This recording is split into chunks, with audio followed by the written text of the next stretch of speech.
totoo nga yung sinasabi nila, no? Ito, may flashlight na tayo dito. Yan, may flashlight. Tapos, tingnan nyo ito napkin, malinis yan. Hindi po yung gamit. Ayan, o, malinis. Tingnan nga natin ngayon. Pag tinutok mo daw sa ilaw, makikita mo daw siya na madumi. Ayan, tingnan nyo po. Ayan, madumi nga siya sa loob po. Parang may kalawang na ano. O. Tingnan nyo po. O, ayan. O. Tingnan nyo. O. Ayan. Pag tinutok mo sa ilaw, tingnan mo. Hindi siya white. O, meron parang kalawang. Ayan.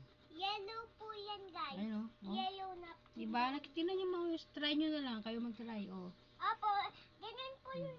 Ayan, pag wala sa ilaw, ayan siya. Bago to, malinis to. O. Pag wala sa ilaw, ayan, o, malinis siya, o.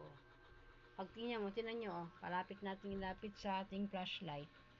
Ayan, ayan, ayan, ayan na. O, diba? Nasaan yung napkin mo, ma? Para Ayan, makita ayan. nila